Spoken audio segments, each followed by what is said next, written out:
Antebellum is about a rapper whose given name is Moses Jenkins, but his stage name is The Nigger. Through a series of events, he's taken back into slavery times, and he is forced to experience slavery firsthand. He's then brought back into the modern day and has to live in the world that he created for himself as a mainstream rapper, but in the context of what he had to go through as a slave. So that is the premise of the book. Why we no longer have to die first. I would say that first and foremost, a big part of it was establishing ourselves, not only in the fiction genre, but also in the motion picture genre, and being able to show the public through African-American writers, African-American producers, and African-American stars, that we can hold our own and do not have to be relegated to the background of any motion picture, that we can stand up in a motion picture and command the stage and command the picture and be able to pull off a movie, pull it off successfully and still make an impact. Was always first and foremost to encourage people to see beyond what they think is inherently obvious, or to see beyond the physical in some ways, because too often we're entangled and like getting wrapped up in our preconceptions of what we think something is, rather than exploring to see what the unknown is about. And my main character, Camille Young, she goes through that in many different ways. It's a personal journey as well as a journey of investigating her world and a world that's beyond it.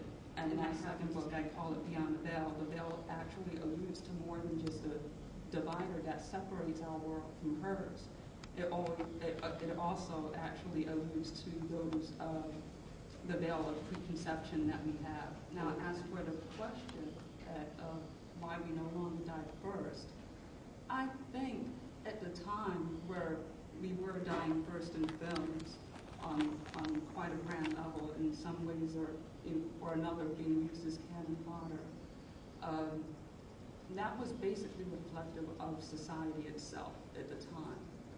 And when you really look into the earlier times of science fiction when it was being aired, I mean, other than Star Trek, which was a pioneer, and G. Roddenberry was a pioneer in his field, who actually dared to include not just a black woman on the Enterprise, also a Japanese person and a Russian person. That was at a time where not only was the civil rights movement taking place, there was also the Cold War taking place at the same time.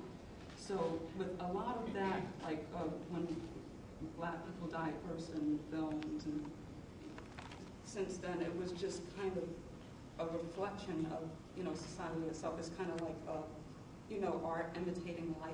You have to, as artists, we have to sometimes envision beyond what is now. There has to be a sense of an imagination to see beyond the current level of how we are, and in turn that motivates action. I focus on telling epic stories based on our ancient African history, and also futuristic stories. It's all blended together. The thread that attaches to all of them is a sense of historical self-esteem and innate spirituality that people have that threads all the way through everything. The consensus with the people in the industry is something I don't know if it's filtered down to the rest of us yet. We don't die first,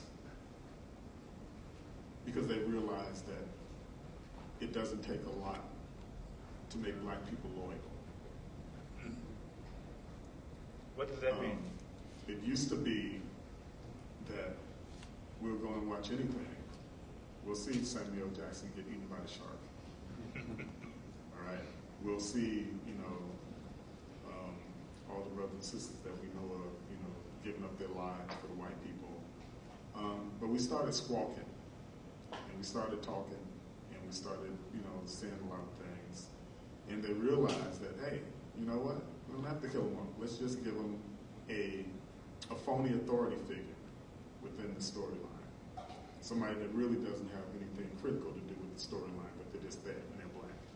And let them just hang around from the beginning to the end of the story and pat the white protagonist on the shoulder and say, good job. And, give them a sense of, look, we're there. Piggybacking on what my sister here was talking about, if you examine what Gene Roddenberry did, and you extrapolate to right now, right? Black people have always been like the red shirt people in the original Star Trek. The paranormal or a science fiction, or the idea of werewolves, or they think it might be satanic. I remember the Catholic Church had problems when Harry Potter came out, and there was an adverse reaction with that. But I think the reason for that is, like you said, I do agree that people don't want their beliefs challenged, and that's the main reason why they might not be as open to embracing this book versus embracing something that's more fact-based, like it's tangible, it's of this earth. Just like what Joelle was saying earlier about her erotica novels outselling her paranormal novels, because it's like sex is always something that, okay, everybody's interested in it, and you just see it. It's like they don't have the term sex sells for nothing. But what I would like people to realize is that when it comes to science and religion, they're more alike than people think, because they're basically looking for the same thing. They're trying to analyze our life on a grander scale. They're trying to see who I am in relation to the universe, where a Christian or a Baptist or a Jewish person might want to examine who they are in relation to God. So in some ways, science is just another